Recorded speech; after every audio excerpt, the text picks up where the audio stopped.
Greetings in the name of the Most High Yahuwah and his Son, Yahusha, to the 12 tribes that are scattered abroad.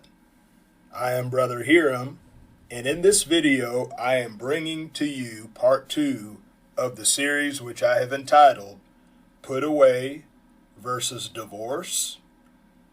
And in this part, we're going to deal with usage versus definition. Now, in regard to usage versus definition, I have an exercise for you, the viewer, and that exercise is this. Define the word bear in English. Now, take all the time you need. If you want to pause this video, take some time, but I want you to define the word bear in English. Now, as you figured out, there is not one definition for the word bear. There are various definitions based upon usage. For example, we got chased by a bear in the woods. I had to bear a heavy load. It was a bear market for stock traders today. As we see, definitions are dependent upon usage. The same is the case with apalou, which is, in your Strong's Concordance, the Greek number 630, and that is the Greek word for put away. And that's what we're dealing with in this series, put away versus divorce, that concept. So apalou, put away. The same is the case where you cannot pin it down to one definition. Examples of usage. Send the multitude away, that they may go into the village and buy themselves victuals. Matthew 14:15. This is where Yahusha fed the multitudes with the fish and the loaves. And his Talmudim, or his disciples, said to send the multitude away. Apalou, same word. Send her away, for she crieth after us. So that's Matthew 15:23. This is talking about the Canaanite woman whose daughter was being vexed by a devil. So the Talmudim said, send her away, apalou. Now, is it lawful for a man to put away his wife for every cause? This is when the Pharisees challenged Yahusha in Matthew 19, verse 3. Put away. Here we see it used within the context of marriage. So how is the term put or putting away used throughout the scriptures within the context of marriage? And he writes her a certificate of divorce and puts it in her hand and sends her out of his house. That's Deuteronomy chapter 24, verse 1. Now, this is out of the Hebrew interlinear, and you're going to see why I bring it out of the Hebrew interlinear later on in this series. And I saw, for all the causes whereby backsliding Israel committed adultery, I had put her away and given her a bill of divorce. That's Jeremiah chapter 3, verse 8. Another usage of putting away. Now keep in mind, this is Hebrew. Now, this is Hebrew. This is not Greek, but it's the same thing that we're talking about because Yahusha spoke this in Hebrew. And so what we have in our Bibles or in the manuscripts is just a Greek translation of what he spoke in the Hebrew language. Thus saith Yahuwah, where is the bill of your mother's divorcement, whom I have put away? Isaiah chapter 50, verse 1. So this is how the term put away, putting away is used throughout the scriptures, and here throughout the Hebrew scriptures within the context of marriage. Based upon the usage of the term, we can define put or putting away as Number 1, sending a person or persons away from you. Number 2, sending a woman out of one's house as a final stage in the divorce process. Or number 3, sending a woman out of one's house without a bill of divorce. The put away versus divorce teaching takes definition number 3, which is a definition, a possible definition, and attempts to make it the definition when dealing with marriage. We see usage number 1 clearly in the scriptures. We see usage number 2 clearly in the scriptures. So a few slides back, the 3 references I gave out of the Hebrew scriptures, it's clear that the putting away there is talking about the final stage in the divorce process. I have yet to see usage number 3 clearly in the scriptures. I haven't seen it. Now, I've seen places where people say that it's there, but I don't see in those places where it is made clear that that putting away is without a divorce certificate. Because if we see putting away used in conjunction with the giving of the divorce certificate multiple times, and more often than not, then that should be the default usage of putting away. That we shouldn't take a minority usage or a usage that's not even there clearly in the scriptures and make that the default. The default is what appears the majority of the time. So once again, I have yet to see usage number 3 in the scriptures. The homosexual Christian doctrine follows the same principle. Now, if you are a proponent of the put away versus divorce teaching, I'm not saying this to offend you, but just stay with me for a moment on this one, okay? Because I know what I'm talking about. I had an old friend of mine. He was a Torah observant, Messianic brother who had past struggles with homosexuality because of a childhood experience that opened him up to that spirit. And so because of that, he was somewhat back and forth in his earlier years of serving Yah. And I talked to him on the phone one time when he was in a backslidden state, and this is what he believed, and this is what he was promoting and believing, this homosexual Christian doctrine. So as we go on, you're going to see why I'm tying that into this putting away versus divorce.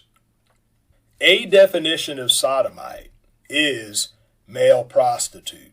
So you could look that up in your concordance, and if we want to hold this term to a strict definition, it is male prostitute. The homosexual Christians make a definition the definition. So they hold to that strict definition and they don't allow it to go outside of that. To them, only male prostitution is wrong and not homosexuality.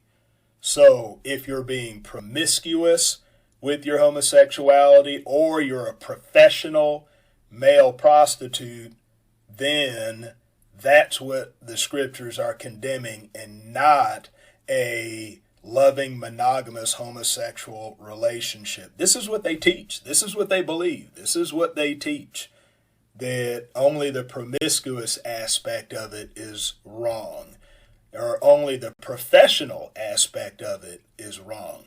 Now, even in the American culture, because a strict definition of a whore in the American culture would be a professional prostitute, but we use the word whore in different ways. It doesn't necessarily have to be a professional prostitute. It can just be a loose woman who is behaving herself as the whore. Or even in the scriptures where it talks about a woman playing the whore. It's not talking about professional prostitutes all the time.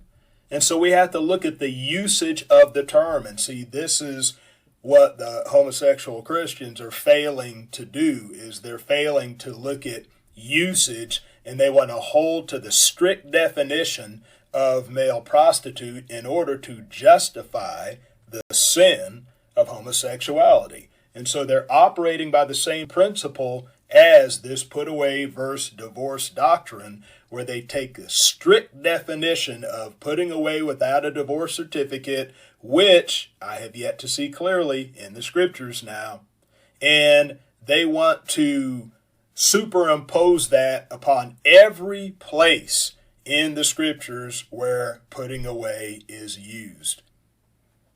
Review. Definitions are dependent upon usage and context. We cannot build a doctrine off of a single definition of a word without considering usage and context. Our focus needs to be on usage and context and not definitions. So definitions, dictionary definitions, concordance definitions, they are not inspired. Understand that these concordances and dictionaries, the men who put those together, that's how they get definitions, by looking at usage and context. The consistent usage of putting away within the context of marriage is the final step of the divorce process. If we'll be honest with ourselves, if we go through every instance where we see putting away in the Hebrew or in the Greek, and it's within the context of marriage, it's talking about putting away as a final step of the divorce process, because the bill of divorce is mentioned. That's the consistent usage of putting away, the final step of the divorce process.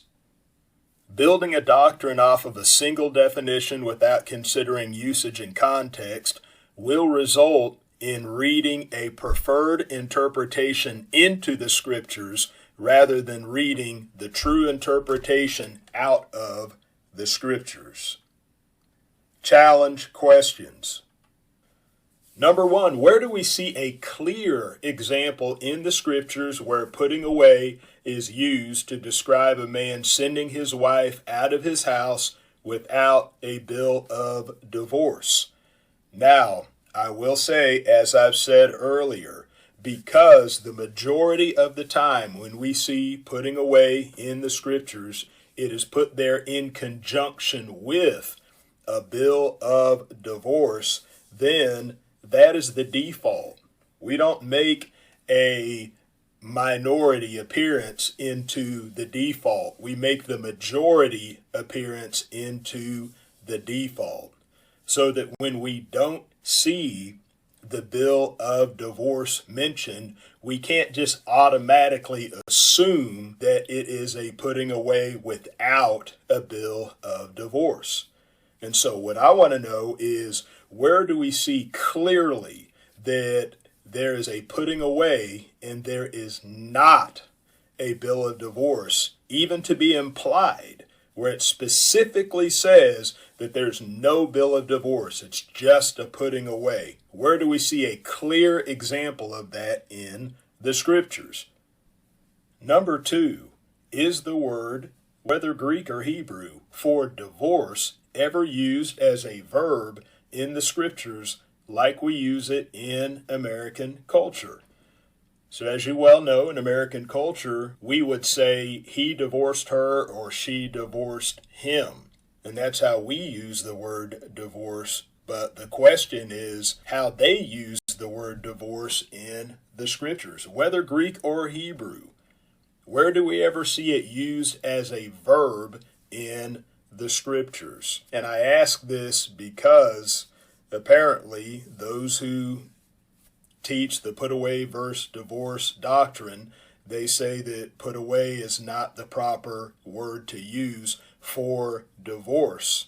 And some will say that apostasion in the Greek is the proper word to use.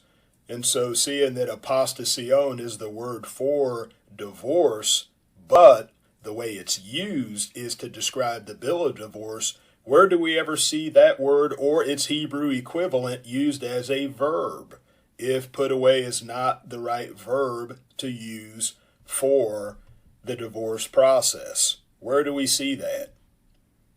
And number 3, seeing that put away is the verb or action in the divorce process, and divorce describes the bill given before the action, what other verb or action word should Yahusha have used to describe a divorce? And do you have any examples? And I ask this because the charge is made by the put away versus divorce proponents that the translators of the Bible were wrong by translating the word putting away as divorce, that they should have just left it at putting away and not translating it as divorce. But as we've been saying all throughout this part of the series, dealing with usage versus definition, this is why the translators put divorce, because they saw how the word putting away was used. And so, in other words, what I'm asking in challenge question number 3 is, if that is not the right way to say it, biblically speaking, what is the right way?